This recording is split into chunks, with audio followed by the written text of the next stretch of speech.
Hello ladies and gentlemen, and welcome back to Star Fox Adventures. In the last episode, we bought the golden root and returned it to this guy, who in turn offered us a chance to prove ourselves. He lowered this pad up for the ground and said, "The call of the snow horn will begin your quest." Remember this from Dark Ice Mines?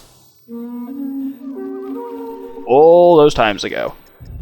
And now begins a little trial of basically, you blow the horn on each pad, and then that unlocks the next pad, and you have a limited time to get to it, and you kind of continue like that. It's like one of the run through the rings thing, but with pads instead of rings. You get a bit of an extension of time whenever you blow the horn. And it takes us through this area of Snowhorn Waste that we've not actually seen before, because it was behind. I think we could get here, because we could flame through that thing at any point, but there wasn't really much to do. Here, we need to shoot this guy in the face. And that, like last episode, no, 2 episodes ago, caused the tree to collapse, because apparently the evil force with the eyes spitting at it was the only thing keeping the tree upright, which is odd. But then if we blow the horn here... Now down there, we do know, that's down near the Bribe Claw. Well, in that kind of area, which we can get to by going down here. Because this will lead us right out into that kind of valley. Oh my god, there are a lot of snarp blocks here. There we go, we've got loads of time here as well. This is one of those challenges, again, that you'll never realistically fail. Unless you really get kind of... I'm fortunate because I seem to have, and fortunately my LPs have actually corroborated this fact, that I have quite a good sense of direction in games. And I've got that map in the bottom left just in case that goes to shit, but generally I'm quite good at knowing where I am and where things are in relation to things. I guess if you're not, this could be a bit of a challenge for you. If like... So that there it reveals the pad and you're like, I have no idea where that is or how to get to it. But in reality, I don't find that particularly challenging, so this is never really much of a problem. The next one's up here by a very sleepy Garundate. Has he just been standing here the whole time? Oh, the life of a Gatekeeper, it's not an exciting one. And the final pad is up there, and we've got a minute and a half to get up for it, so we've got ages. There's an odd amount of black screen between each kind of time we blow it, and it shows the next one, and then it kind of goes onto the black screen for a bit too long enough to make me slightly nervous of like, oh god, has my copy of Star Fox Adventures finally died? Because this is one of the few... Oh my god, what was I saying about I won't really fuck this up? God, I've still got a minute, I've got ages. Yeah, Star Fox Adventures is pretty much the only GameCube game that I've owned since it came out, play fairly regularly, but that has still never died on me. Like, my copy of Sunshine died and I had to get a new one, my copy of Wind Waker died, I had to get a new one, copy of Nightfire, awesome game, died, and I had to get in... Well, I got that one fixed, actually, but generally, like, most of my GameCube games are kind of dead, because when I was a kid and had them, I wasn't particularly good with them. I'm better now. But this one has never stopped working. This is my original copy of Star Fox Adventure from 12 years ago. But so whenever I get a kind of extra long black screen, I get a bit worried, like, like it's finally decided, nope, I am done with your shit, Doctor, after all these years. But fortunately it's not, at least for now. I'm going to say that I'm just going to die halfway through this LP, isn't it? Ugh. I don't even know how much these things cost anymore. Like, GameCube games now getting to the point where they're kind of their scarcity... Oh, I thought I'd fallen into the river again. GameCube games are getting to the point where, like, their scarcity is starting to overcome their age. So like about 6 years ago, they were all dirt cheap because they were really old. You like get most of them for like 6-7 quid. But now, because they're now getting rarer, they're starting to go kind of in value again. As in, I recently had to repurchase Mario Sunshine because I love that game. Mine died, and that was like 16 quid pre-owned, which is unusual for a GameCube game, and normally expected about 3 quid.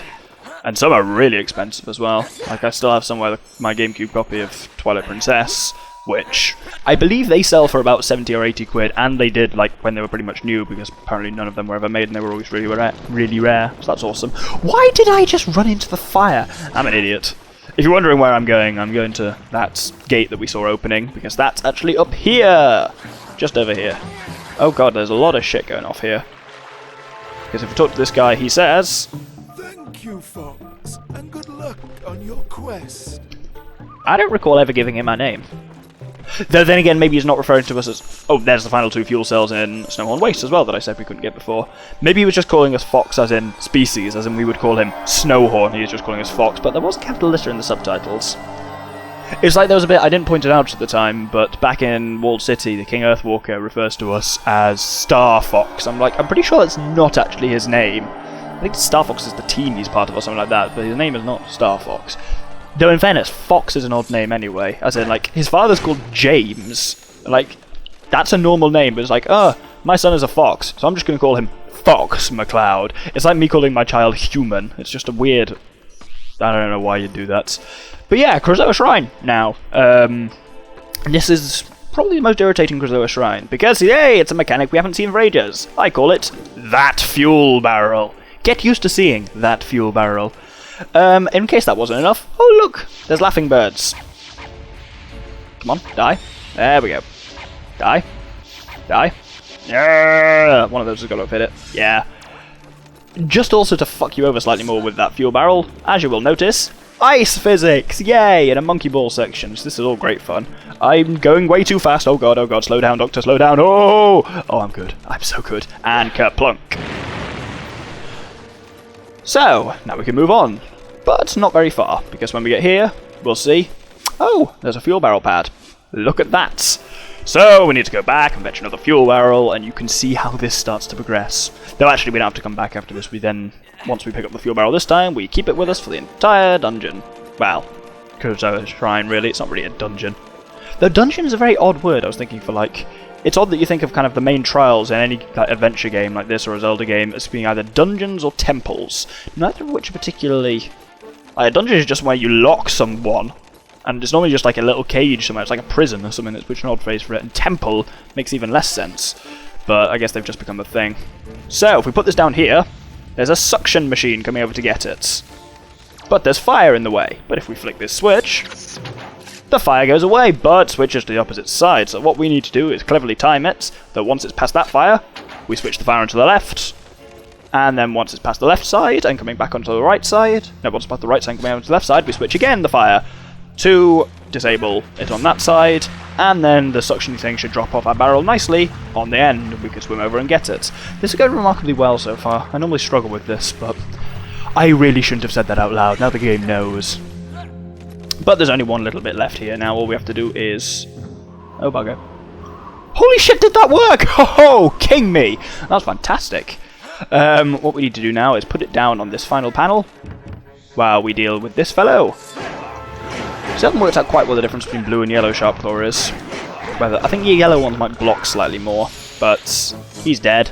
Now all we have to do is collect the barrel, and then with good timing, throw it past the wall of death, and hit that crack in the wall. When the center one goes down, whoop! And we got it. That is the end of that fuel barrel, which went really well. Time for a Krazoa test. You, sir, what have you got to offer today? Test 4, the test of strength. Use your strength against this Sharp Claw. If you succeed, I'll become yours to return to the Krazoa Palace.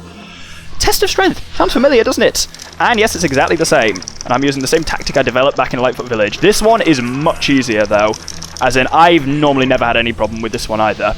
It takes, about 4 seconds. It's weird that they throw you that, because A, we've already had a test of strength with the exact name, Test of Strength.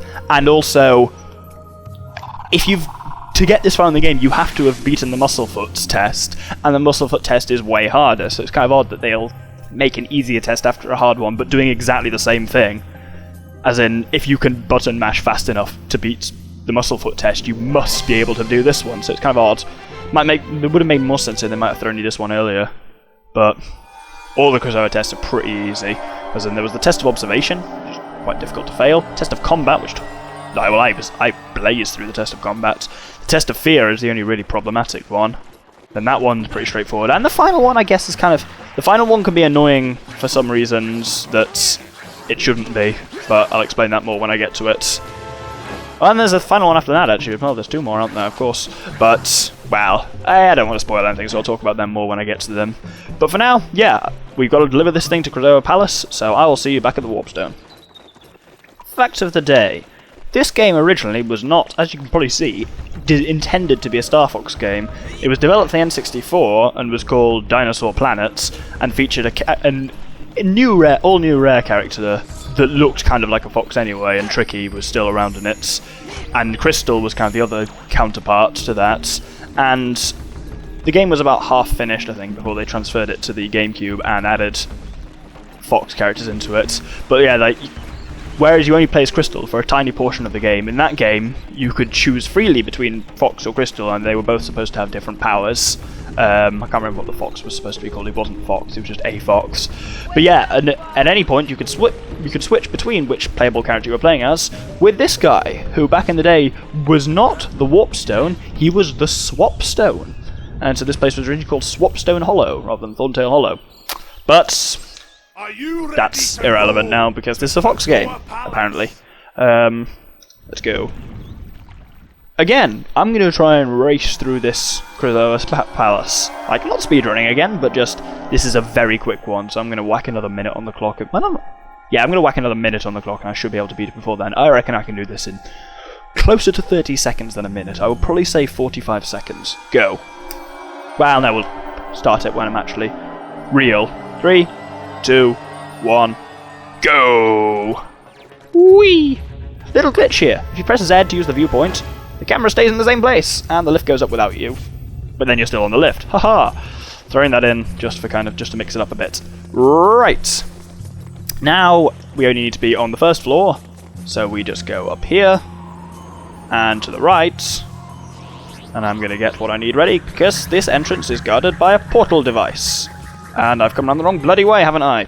Bollocks! Oh, I might not do this in a minute. Oh, I should have gone on the other side. Come on, come on, come on, come on, and open the portal. Only a couple of uses left on the portal device now. Really not very common. And 3, 2, 1, done.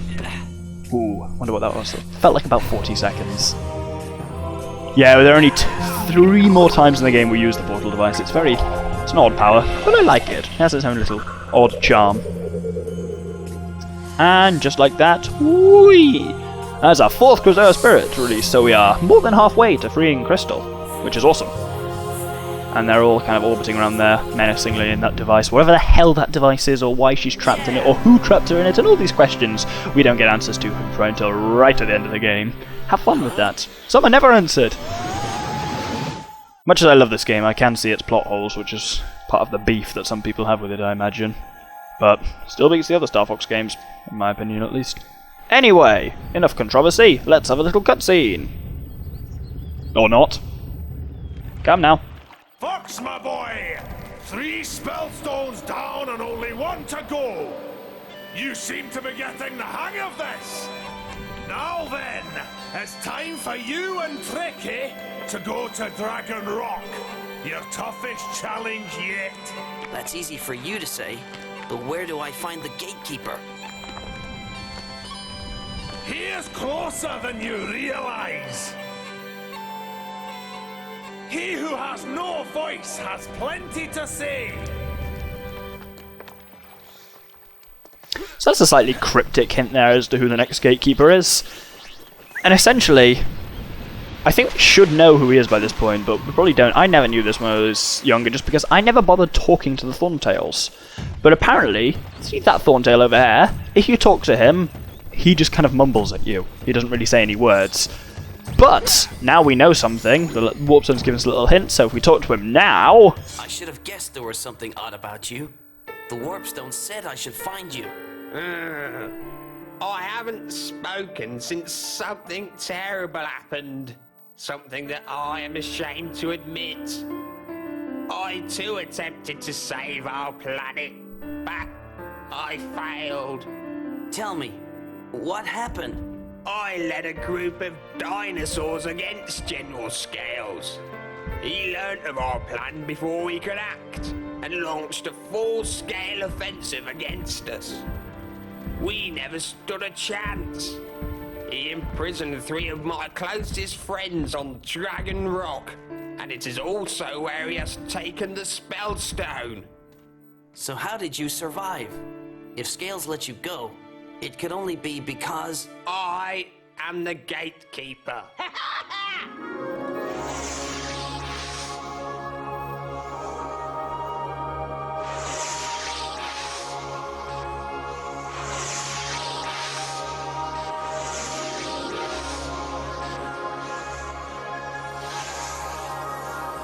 The gateway to Dragon Rock is now open. Please help my friends. They are on your side. So that was an interesting little cutscene. Apparently every single Thorntail is the Gatekeeper as well, according to what we saw there. But, ooh, we've just got enough time for this, I think. Let's go up to Dragon Rock. So that was a kind of cool bit of plot there that kind of gives a little bit of backstory to Scales' invasion and taking over the planet, because otherwise we just kind of assumed that it happened. But it's also a really weird thought to think about Thorntail leading an army, because they seem so kind of like little and peaceful. They're herbivores for fuck's sake, but oh well. So, on to Dragon Rock we go. The final dungeon world. I hadn't actually called it Dragon Rock before, so I've been trying to keep it secret, because Dragon Rock's awesome. So, let's see what General Pep has to say. Or Slippy. General Scales has unleashed the full force of the planet's dark energy, mutating Dragon Rock into a desolate wasteland. He's captured a number of dinosaurs and is planning to change them into powerful killing machines. It's rumored that one such creature already exists. This final spellstone will bring Dinosaur Planet back together. Slippy out! Dark energy and all that. Mutants? It's all exciting stuff. But on this challenge we have to go through all 10 gold rings, and it's been a long time since I did this, so I can't actually remember where they all are, so that's going to be interesting. We're going to have to do this essentially blind. That's going to be fun, so I'm not really going to be going for score on this one so much. That's one.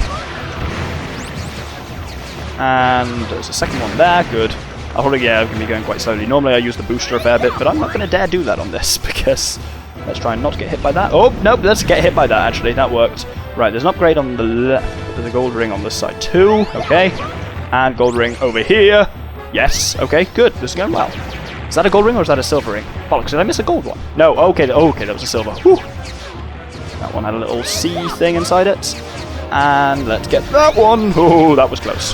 Felt like I was going to miss that. And that's 7. And this one here is 8. Yeah, this one, you see what I mean when I say it's not too challenging, this one. Oh god, this one's moving. Come on, come on, come on. Whoop! There we go. There we go. That was good. And then the final one in the centre. Like, this one isn't so difficult as some of the others, as in they're all really obvious because you have to get in all 10. Like, they're not really particularly well hidden. Awesome!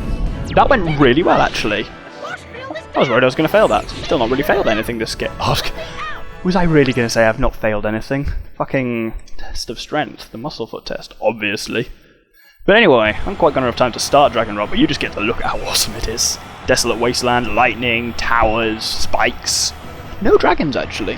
Odd name. But yes, thank you very much for watching this episode of Star Fox Adventures. I have been the Doctor. We have successfully gained our fourth Krazoa Spirit, and deposited it at the palace, and made our way to the 4th Spellstone Land Dungeon World thing, which has some really creepy music as well.